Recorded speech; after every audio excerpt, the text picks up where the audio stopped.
Hello everyone, welcome to my channel. आज के video में हम लोग एक बहुत ही इम्पॉर्टेंट टॉपिक के बारे में बात करेंगे जिसका नाम है कम्युनिकेशन, जो कि यूजीसी नेट के पेपर 1 में इसका अहम रोल है। तो चलिए बिना टाइम वेस्ट किए आज के वीडियो की शुरुआत करते हैं। अगर वीडियो अच्छी लगे तो उसे लाइक करना ना भूलें एंड बेल आइकन को प्रेस करें सो दैट मेरे हर नए आने वाली वीडियो की अपडेट आपको मिलती रहेगी। Let's start.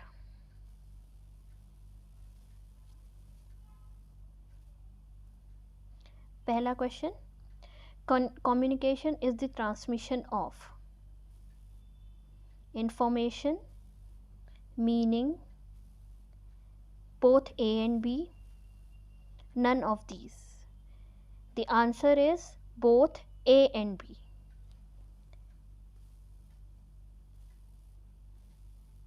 As per the definition of communication, communication is the transmission of information and meaning from one party to another through the use of shared symbol. That means what? Communication के through हम क्या करते हैं, हम information and meaning को transmit करते हैं एक पर्सन से दूसरे पर्सन को। So the answer is C, both A and B. Next question, which of the following initiate the process of communication? Sender, decoder, receiver, medium, and the answer is sender. As per the process of communication starts with sender, then next step is encoding. Sender initiate the process by converging information to the receiver. He encodes meaning into symbols, then sender transmit the message through communication channel that can be verbal or written. After this, receiver decodes the message and interpret the sender's meaning. Next question, which of the following can hamper the process of communication? Channel, encoder, noise, pollution. The answer is noise. As we all know, noise interferes our attention to the conversation. Noise can be of three types. One is physical noise, second is psychological noise and third is semantic noise. Physical noise means जैसे आपका AC, आप किसी से बात कर रहे हैं, AC humming कर रहा है तो आपको सुनने में परेशानी होती है। साइकोलॉजिकल नॉइज इज़ व्हाट, जब आपका मतलब क्लोज माइंडसेट के लोग जब बात करते हैं, कोई चीज़, मैं किसी स्पेसिफिक चीज़ के लिए बायस्ड हूँ, ठीक है, तो ये एक तरह का बैरियर क्रिएट करता है जिसको हम बोलते हैं psychological behaviour. Next is semantic noise. Semantic noise के अंदर आते हैं, सपोज मैं किसी से बात कर रही हूँ तो मैंने क्या किया है, बहुत ज़्यादा जार्गन्स का प्रयोग किया हुआ है एंड बहुत ज़्यादा कॉम्प्लेक्स टर्मिनोलॉजी का प्रयोग किया हुआ है, तो हम कह सकते हैं कि नॉइज़ जो है वो हैम्पर करता है कम्युनिकेशन के प्रोसेस को। Next question, in which of the following type of communication information flow from the sender to receiver? One way communication, two way communication, reverse communication, linear communication. The answer is two way communication. Sorry, the answer is one way communication. One way communication में क्या होता है, सिर्फ दो person involve होते हैं। Communication, sender communicate करता है रिसीवर को and that's it, there is no feedback loop, right. जैसे फॉर एग्जांपल पापा ने बेटे को डांटा और वो डांट करके कमरे से बाहर चले गए, तो कम्युनिकेशन क्या हुआ, सिर्फ एक ही साइड कम्युनिकेशन हुआ। पापा ने बेटे को कम्युनिकेट कर दिया लेकिन बेटे को कोई चांस नहीं मिला कम्युनिकेशन का, ठीक है। तो this is an example of one way communication. Next question, which of the following communication type is faster and easier for the sender? One way communication, two way communication, reverse communication and linear communication. The answer is one way communication. Why one way communication? Because one way communication में कोई भी feedback loop नहीं होता, and जो sender है वो कभी भी वेट नहीं करता कि रिसीवर जो है वो आ करके मुझे अपना फीडबैक देगा. There is no time for feedback. This is the reason जो ऑर्गेनाइजेशन होते हैं वहाँ पे वन वे कम्युनिकेशन को ज़्यादा इम्पोर्टेंस दी जाती है. जैसे कि जो ऑफिसेज में बॉसेस होते हैं वो क्या करते हैं, एम्प्लॉयज़ को मेमो दे देते हैं. ठीक है, this is what one way communication. उसके बाद जो रिसीवर है उसको फीडबैक देने का कोई भी चांस नहीं मिलता है. तो one way communication is the right answer. Next question, which of the following are the characteristic of communication? Understanding of message, transmission of facts, figures or feeling, communication is a process, all of the above. The answer is all of the above, because जो आपका communication होता है, communication की अगर मैं characteristic की बात करूँ तो सबसे पहले तो मैसेज को एक इफ़ेक्टिव कम्युनिकेशन उसे ही बोला जाता है जिसमें आपको जो रिसीवर है वो मैसेज को बहुत अच्छे से अंडरस्टैंड कर लेता है. Second is transmission of facts figure, जैसे कि हमने अभी डेफिनेशन में पढ़ा ही था कि कम्युनिकेशन क्या होता है. कम्युनिकेशन में आप मैसेज, इंफॉर्मेशन, फैक्ट्स, फिगर्स और फीलिंग को क्या करते हो, एक पर्सन से दूसरे पर्सन में ट्रांसफ़र करते हो. Next is communication is a process. Obviously communication is a process because ये एक ऑन गोइंग प्रोसेस है. ठीक है, सेंडर से मैसेज रिसीवर तक पहुंचा एंड देन अगेन वही प्रोसेस शुरू हो जाती है फीडबैक के थ्रू. रिसीवर फिर सेंडर को मैसेज देता है एंड अगेन ये एक प्रोसेस की तरह चलता ही रहता है. तो the answer is, apart from this there are certain other features of communication as well, like communication जो होता है ये किसी भी तरह का हो सकता है, रिटर्न भी हो सकता है, वर्बल भी हो सकता है, नॉन वर्बल भी हो सकता है. एंड नेक्स्ट इज इसमें दो पार्टीज़ का होना बहुत ज़्यादा ज़रूरी है. ठीक है, आगे हम बात करेंगे कि जिसमें सिंगल पर्सन के अंदर जो कम्युनिकेशन तो उसको हम क्या कहते हैं. ठीक है, वो हम लोग आगे बात करेंगे. Next question, which of the following is the most fundamental component of manager's job? Directing, testing, communication, managing. Obviously communication is the most fundamental component of manager's job. अगर एक मैनेजर को अपने एम्प्लॉयज़ को डायरेक्ट करना है तो again उसका communication का जो प्रोसेस है, जो कम्युनिकेशन है वो कैसा होना चाहिए, बहुत ज़्यादा एफिशिएंट एंड इफ़ेक्टिव होना चाहिए. टेस्टिंग करनी है, टेस्टिंग के लिए भी अगेन फीडबैक तभी दिया जाएगा जब प्रॉपरली मैसेज रिसीवर तक पहुंचा है. ठीक है, मैनेजमेंट तो तभी हो पाएगा आपका जब आपका कम्युनिकेशन होगा. ठीक है, तो कहने का मतलब यह है कि कम्युनिकेशन के बिना आपके जितने भी अदर मैनेजर्स के जॉब होते हैं, planning, organising, staffing, directing, controlling, ये कोई भी पॉसिबल नहीं है. तो the answer is C, communication. Next question, communicating the message to each individual personally rather through a message hung on a board will be effective communication, best communication, bi-directional communication and final communication. And the answer is effective communication. अब effective communication आपका क्या होता है? Effective communication होता है कि जो message sender ने सेंड किया हुआ है वो एक्यूरेटली रिसीवर तक पहुँचे. ठीक है, and there is another term that is efficient. Efficient is what, minimum time and cost के साथ जब आप कम्युनिकेशन करते हो. ठीक है, तो उसको हम क्या बोलते हैं, इफ़िशिएंट कम्युनिकेशन. तो आप लोग याद रखिएगा, there are two ways, one is if there are two terms, one is efficient and second is effective communication, right? Efficient, minimum time and cost. Effective, accurate sending. Clear? Next question, the communication process involves sender, channel, receiver, all of these. The answer is all of these. जैसे कि अभी हमने थोड़ा time पहले communication process का एक diagram देखा था जिसमें आपका सबसे पहले था सेंडर, देन इनकोडिंग, चैनल,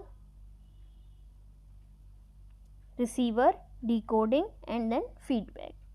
तो आपका sender, channeler, receiver is a part of communication process. The answer is all of these.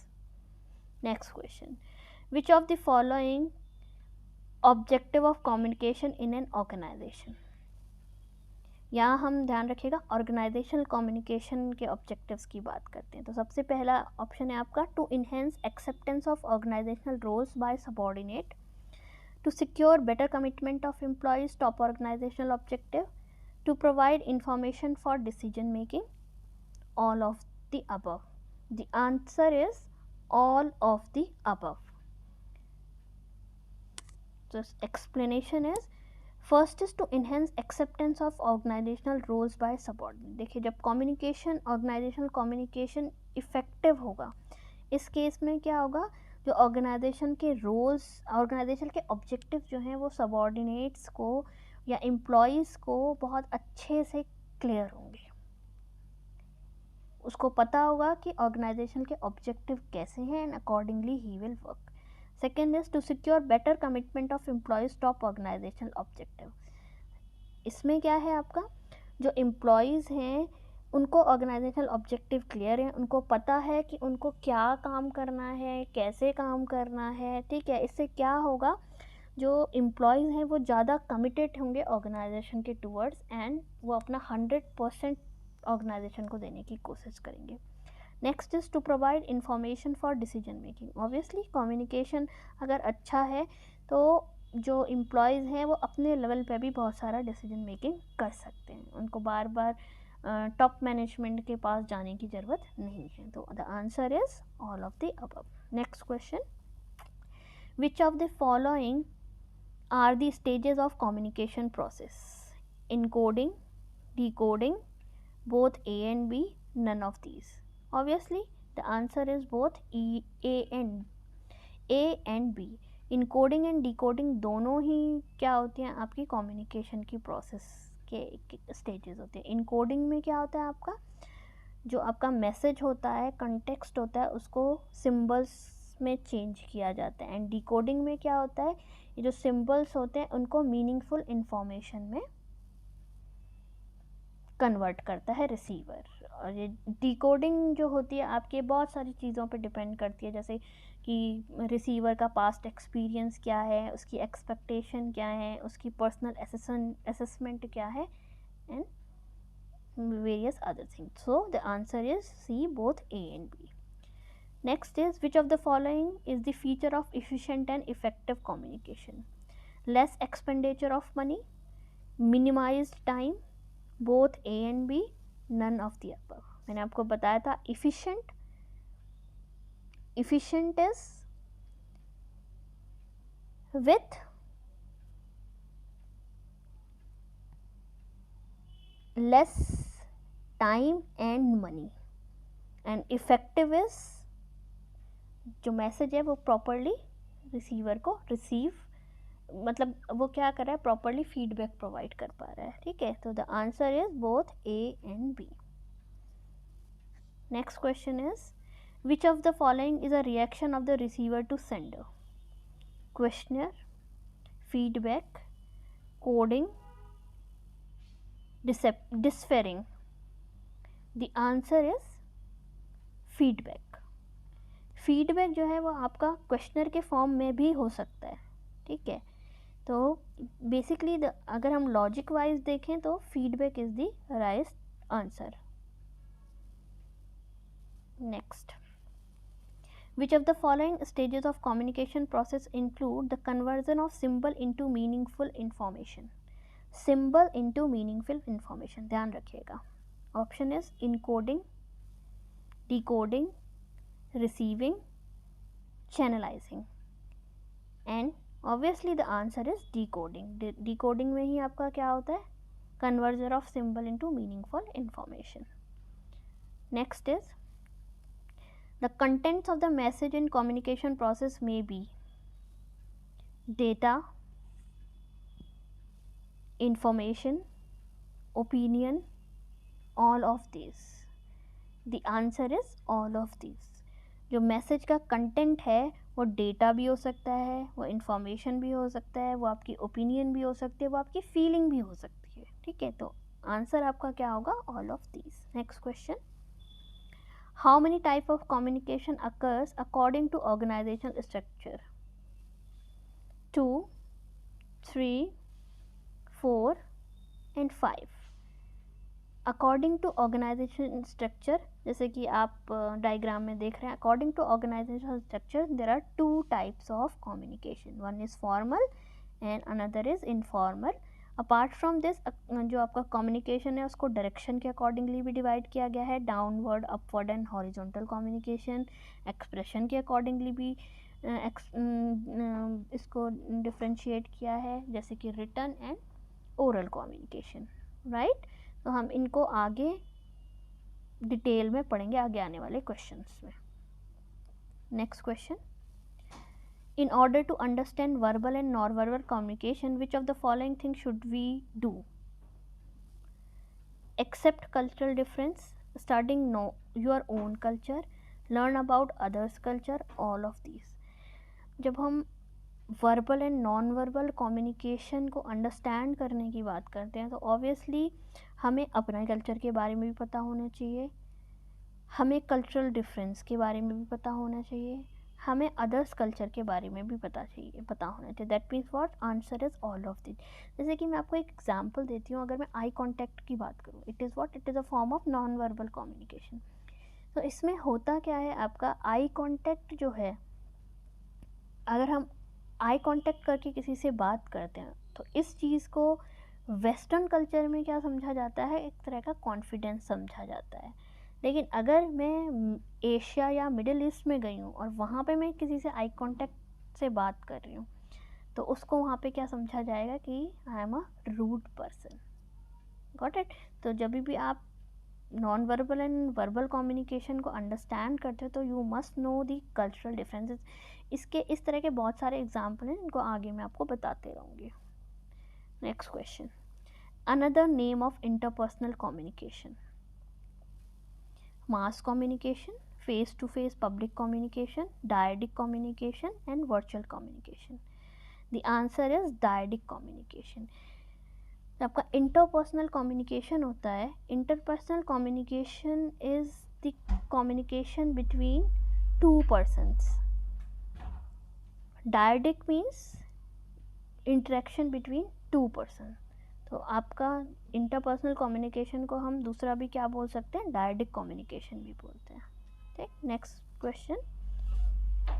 Okay, इससे पहले मैं आपको थोड़ा सा बता दूं, interpersonal communication and interpersonal communication. Interpersonal communication is what, exchanging information between two or more person in which two parties involve. ठीक है। And interpersonal communication, interpersonal is what, within the individual. जैसे कि हम लोग कभी कभी अपने आप से ही बातें करते हैं, ठीक है, तो वो आपका क्या हो जाएगा, इंटरपर्सनल कम्युनिकेशन हो जाएगा। यहाँ पे सेंडर और रिसीवर दोनों क्या होता है, सेम होता है, जबकि इंटरपर्सनल कम्युनिकेशन में सेंडर एंड रिसीवर दोनों क्या होते हैं, अलग अलग होते हैं। Next question, which is not a part of relational prototype? One is joint action, second is label, third is criterial attribute, and fourth is communication indicator. Which is not part of a relational prototype? The answer is a joint action. तो answer देने से पहले हमें समझना पड़ेगा what is relational prototype. Relational basically prototype का मतलब होता है एक तरह का मॉडल, ठीक है।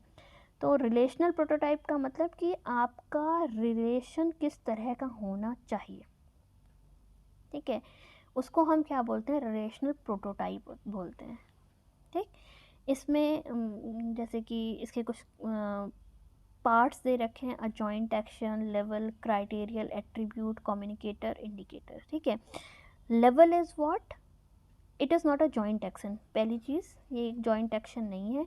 दूसरा, लेवल, जो आपका रिलेशनशिप प्रोटोटाइप है उसका एक नाम होना चाहिए, जैसे कि दोस्ती, फ्रेंडशिप, ठीक है, ये आपका एग्जाम्पल हो गया लेवल का।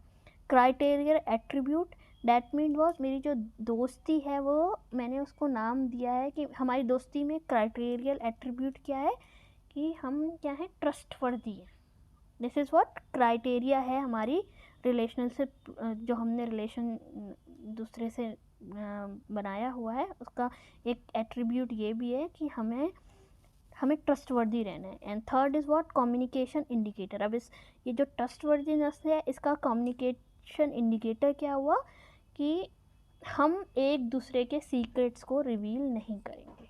तो this is what relational prototype. तो answer is a joint action. A. Next question.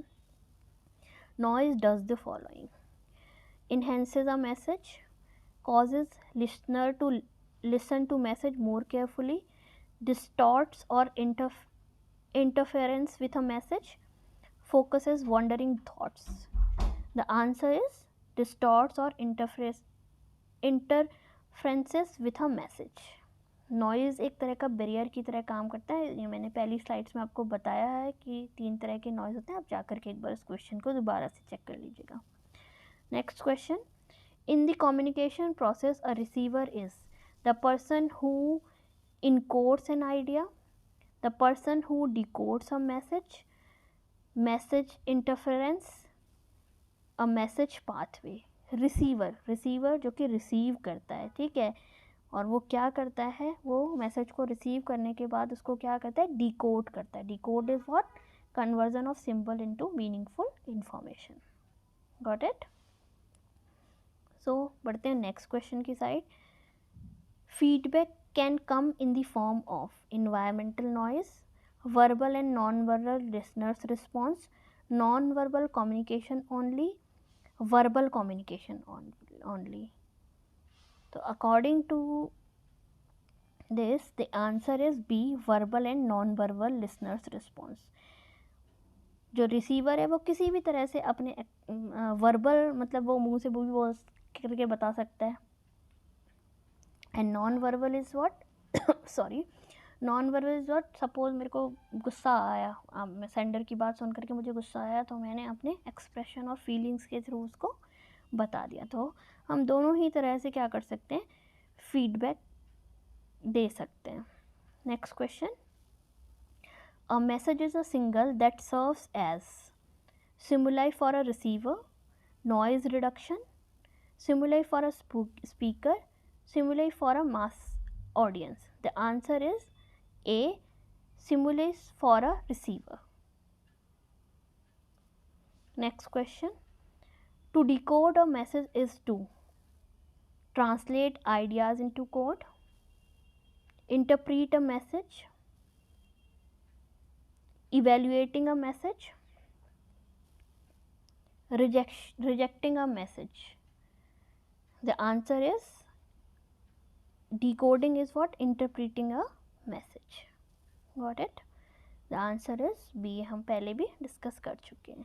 Next question, interpersonal communication occurs only when intimate conversation takes place, an individual converse with people they have no interest in knowing. Third, an individual interacts with another person as a unique individual. 3 or more people are communicating with each other at the same time. तो अगर मैं last वाले option की बात करूँ तो ये तो वैसे ही हट गया, इंटरपर्सनल कम्युनिकेशन 2 या 2 से ज़्यादा, ठीक है। इसके अलावा ऐसा कुछ नहीं है कि इसमें सिर्फ इंटीमेट कन्वर्सेशन ही होता है। Next is individual concerns with people they have no interest in knowing, no, communication distort हो जाएगा। See option is right, an individual interact with another person as a unique individual. Clear? So आज के लिए इतना ही। Channel पे ऐसे ही बने रहिएगा, जल्दी ही कम्युनिकेशन का बी पार्ट लेकर के आती हूँ मैं आपके लिए। Best of luck for your net and JRF exam. Keep struggling. Take care. Bye bye.